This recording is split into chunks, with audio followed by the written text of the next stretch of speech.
Coach to introduce our guest. They were here last week.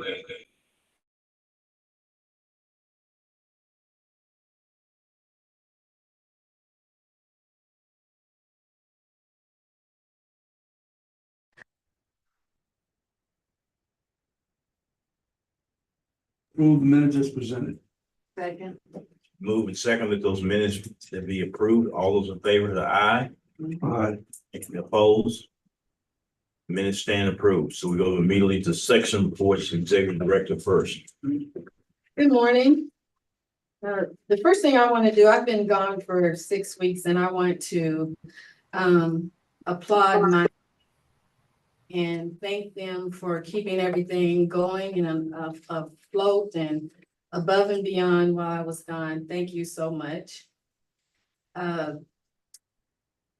For HUD, we have just one major thing that we wanted to make sure that everybody knew.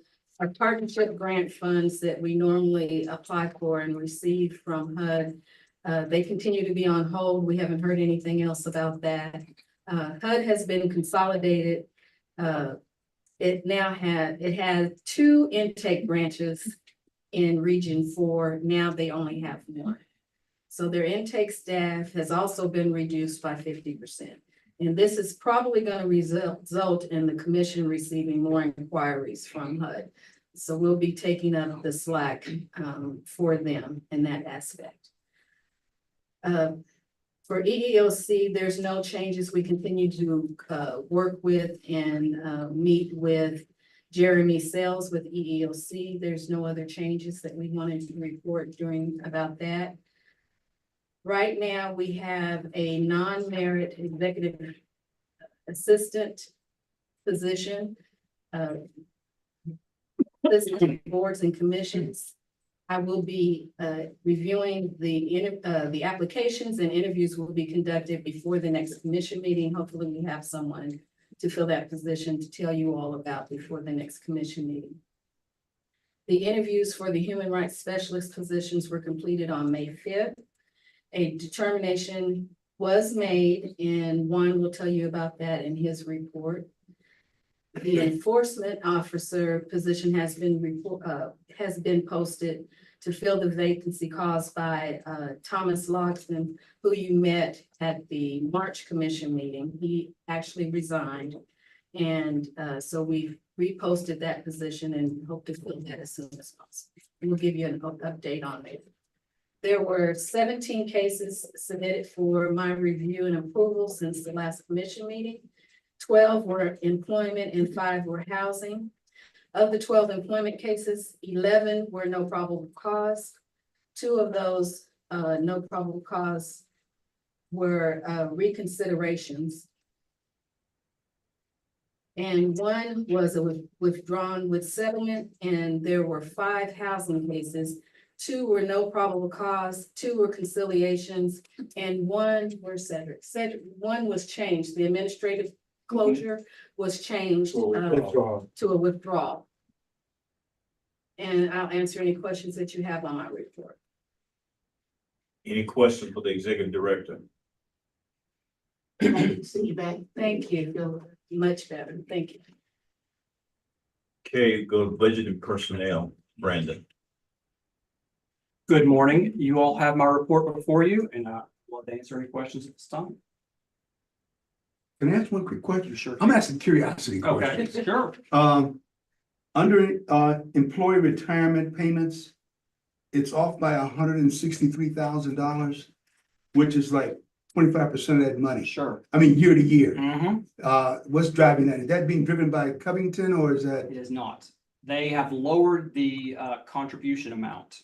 And so at one point, it got as high as the high 80s. Right. So we were contributing 85 cents of every dollar of salary, almost double what it was. Now, we just got the numbers for 2026, and it's down to 42%. So it's been cut in half, which, yes, that is, they're playing a little catch up. So that is why it's gradually been moving down. Okay, thanks very much. Any other questions for Brandon? Okay, none. We'll go to mediation. So Good morning, everyone. You have my report before you. The only addition is that, as the report indicates, there was a mediation yesterday. It's currently pending, but the parties are very close, so hopefully we'll add, to our resolution. And then under the, trainings and engagement, I, forgot to add, I am putting together material to present a CLE on mediation at the Lawrence Regular Employment Conference, which is in November. Any questions for Simon? Okay, go to enforcement, Cedric. Good morning, everybody. Sorry I missed the last meeting. The first thing I want to go over a little bit, because I didn't get to explain it, was this form right here. This is the cases regarding protected classes. Now, I want to be clear, this is not a total sum of all cases that we have closed, because this does not include PC cases. So any cases that were PC are not included in this. It's just no probable cause, conciliations, or any withdrawals. So as you can see, disability is still the most, but race is rising. I can say that just due to the numbers. And this is only from the beginning of January of this year have I kept the numbers. So January to now is still disability, which is what it's been the last few years. Disability has always been the number one basis that we've investigated. But race is on the rise. And this is not just race. I want to be clear of just Black. This is people saying because they're white, are saying they're of other ethnicities, but race is the reason they're filing this. So I want to be clear on that part. But race is rising, but disability is still the number one in that case. As far as interviews, I will be scheduling interviews for next week. The announcement is closed. We have the applicants. I went over them, so I will be scheduling the first round next week for an investigator. Mr. Thomas left, moved on to, I guess, greener pastures, as you would say, in the sense of what he told me. But at the same time, we will start those investigations next week. Now, going to my, Can I ask a quick question? yes, Disability is like 3/8. It's 37% of this pie chart, Charlie. Has that always been like that? yes. Disability has been, since I've started in 2017, has been the number one basis that we've investigated across the board. And the disabled, either mentally or physically disabled, only makes up 19% of the population in the state of Kentucky. Yep. And that's like double that number. But okay, just thought I'd ask a curiosity question. And I want to be clear to understand that some cases have multiple bases. So I want to be clear on that too. So you can have a case that's disability, race, national origin, familiar status. I've not seen it with all those, but I'm just giving you an example. So sometimes some of these cases have actual double bases. So all the bases are included. So if a case had 4 bases, all that is included in this chart. The It's all largest, investigated. the largest minorities are Black, Hispanics, Asians. Are those numbers in race, are they increasing by a lot, or is it just they're adding other things to it, like multiple race groups in the group? It's increasing by individual investigation, like case. So whatever a person says, like especially like, Hispanic, Right. we're probably going to national origin, actually. They were going to national origin, they weren't going to race. But it's expanding based on just whatever they say the investigation is. And understand, these are PCs, withdrawals, or conciliations as well. So not including, I'm not PCs, NPCs. Right. NPCs, I'm sorry. Withdrawals, administrative closure, and conciliations. So yes, it's rising, but as far as some of those you said, those were going to national origin. They wouldn't went into race. Okay. Thank you, sir. You are. Silly question. No question is silly. In some of these, it has race, and then it has color. And one of them even had color and race. Are those 2 different causes? Yes, they are, but they were going to race. That's what the numbers were counting as is race. What's the difference in race and Well, color? race is I'm Black, right? Color is I'm light skinned. Oh, well, thank you very The much. tools today. Anybody got any other questions? I'm on one today. You are. Yeah, I was ready. But, See, I told Colt he had to explain all these things to me. But that's the understanding of that between race and color. No matter what race you are, color could play a different part. In how they look at Apologize you. for my ignorance. Oh, no, that's not. Learned something new today. Yes, ma'am. But no question is ignorant at all, in here. As far as going to my original, submission that I usually submit. Housing, we went up a little bit, but we are down an investigator. So so that makes sense, but we are down an investigator, but we're still making progress in housing. Public accommodation is doing better, employment, went up a little bit after going down a little bit. But we're trying to make some leeway there as well. So progress is being made. I just wanted to go over that. I didn't really have much to say about it. The numbers are up and down stagnant in a sense. But I just wanted to go over that. So any questions? Yeah, I have a question. Yes. Are you all involved with the Fair Housing Council? Where they're looking for volunteers to do testing to go out for discrimination?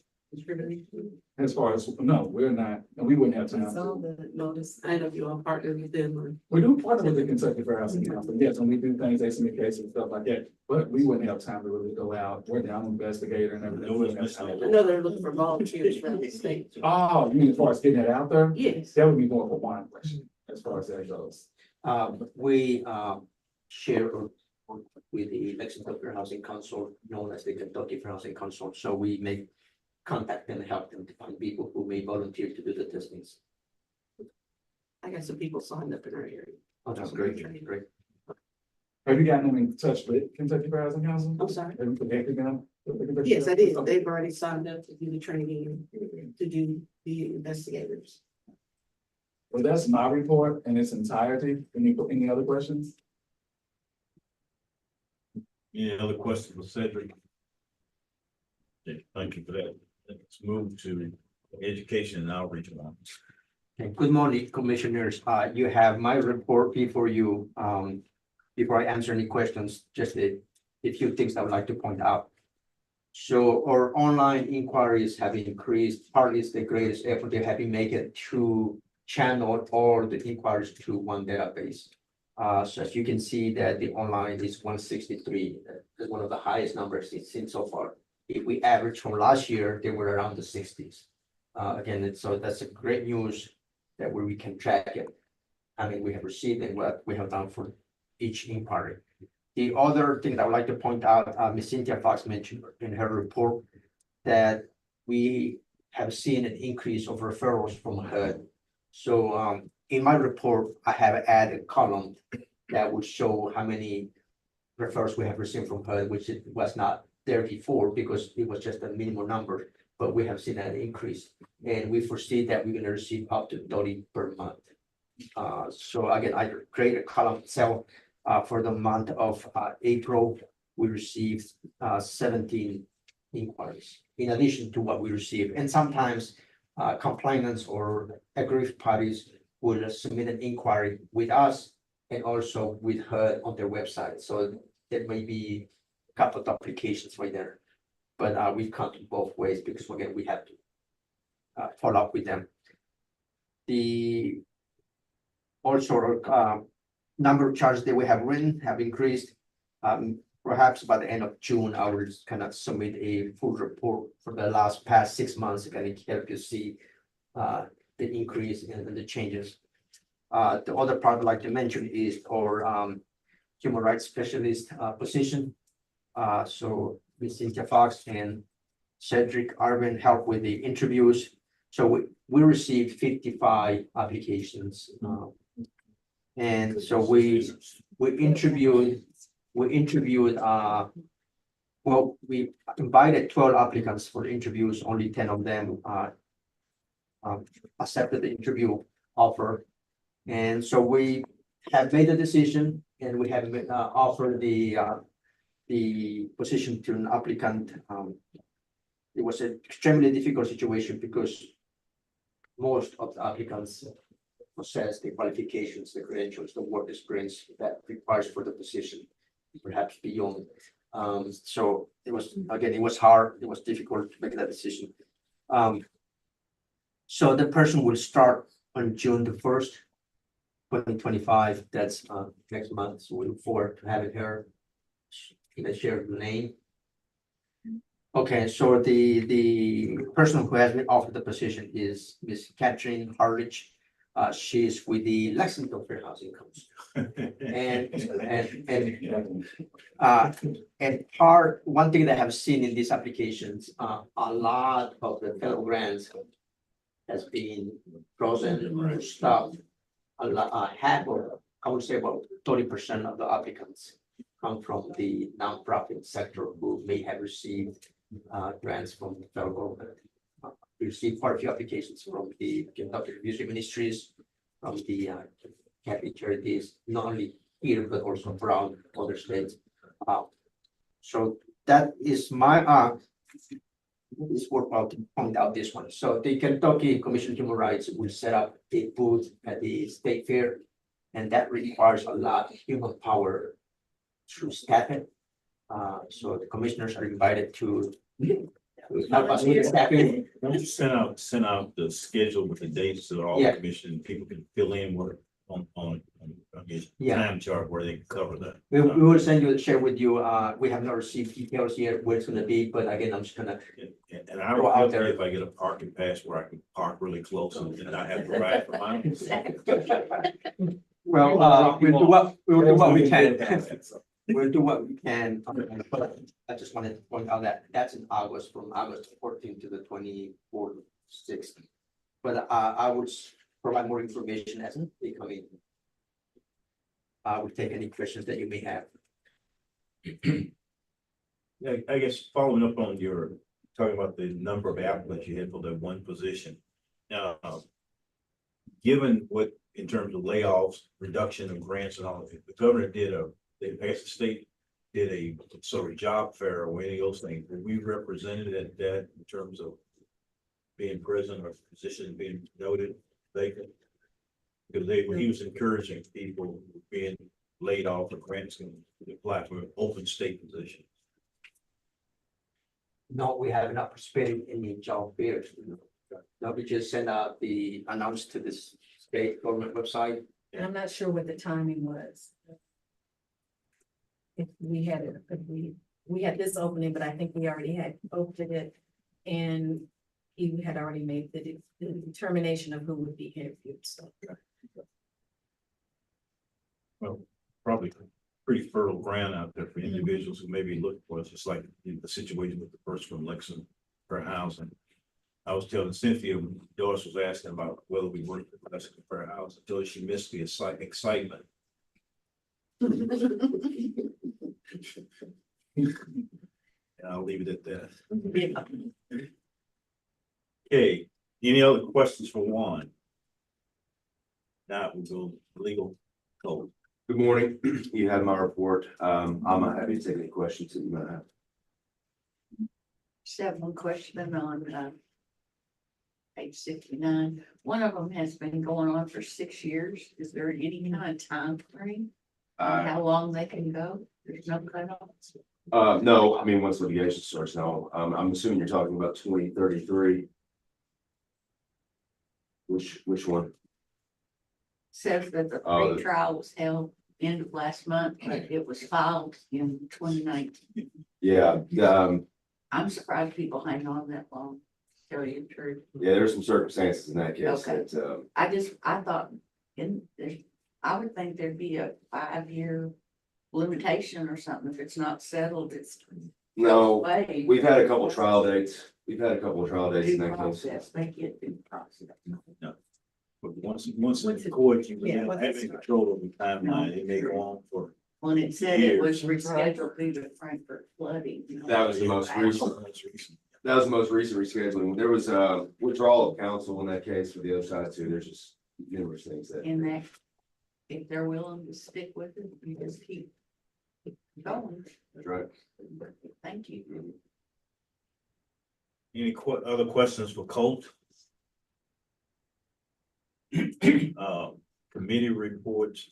I guess the only thing with Doris's committee, which we have gotten some limited number of responses. And my thought is, we were talking about bringing the entire commission back as a group and doing a strategic planning session. We'll do that. And since we don't meet in July, possibly use the third Thursday in July as a date, we come together and do that. I don't know, do we, survey the members of the commission to see whether or not people are amenable to that. And also, and we'll talk about later on in the agenda is our June meeting occurs on state and federal holiday. So we can find a date for that. Any other meetings? Any new?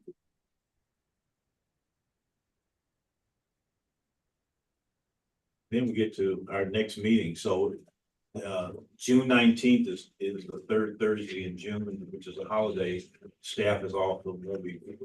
Anybody have any ideas of what date you'd like to move that meeting to? Did I say earlier or does that say Thursday? Up to you all. Commissioner Wordsmith and Henry, do you have anything to add to that in terms of a date? I was wondering if we might attempt for the Tuesday of that week. 17.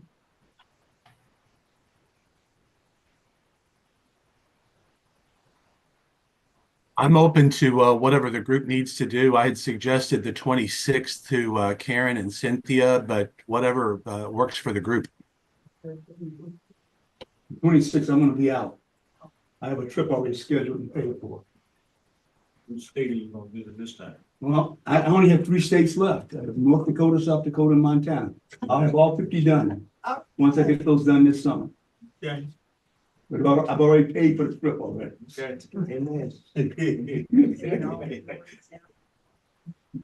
Well, I need to go with you. Yeah. So, yeah, I guess what's been suggested is move back to I guess the fourth Thursday in June, or the Tuesday, which would be the June 17th. What does like the 26th, what does the 17th look like on individuals' calendars? 17th of June, Yes. I'm okay with that. Okay. When we move it to the 17th of June, that way we'd be assured that one of our loyal members will be in attendance because he doesn't miss a meeting. At least you speak. Yeah, he does. Only miss a meeting when he's in the hospital. Only time. So, okay. So we'll move that to the 17th. Is there any other business to come before the body before we move to adjourn? I have a quick question. This has to do with finance again, retirement. Cutting the money from the state from 80% to 40%. That's a big cut. And Social Security is planning to run out of money by 34, which is like in 9 years. And you get in retirement, you're stuck with what you got. Is the state running any programs that talking to their employees on how to readjust their investments? I mean, not the investment, readjust the retirement. They are. Okay. It's primarily run through Kentucky Deferred Compensation Authority. Yes. And they're constantly offering webinars about Social Security, Yes. Kentucky retirement, and how to use deferred compensation plans to supplement that. Okay, good. It's I was just concerned about that. monthly almost. Yeah. Thank you. What did you suggest July for a meeting for the other? I was staying with the third, our normal third would be the third Thursday if we were meeting. So the 17th is when? 17. July 7th. We will work on the agenda, what we need to set up for that. So that is the day. Yes. You have a general appointment. What about?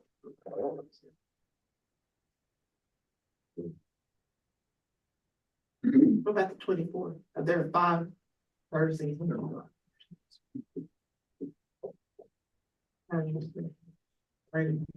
I prefer the 24th. Huh? I prefer the 24th. Yeah, or the 24th. It starts on the day, which I can make it, but I am out of the country, joke meet anyway. I'm going out of the country. Where you go next We're week? not living right or something. Apparently, I've been out of the country. Sometime. Well, leaving and travel? Well, I will say that. Said, I will say that. Right. Right, we got nothing. They're traveling everywhere. I'm going downtown with them. Okay. Any other matter, any announcements? Hearing none, we are adjourned.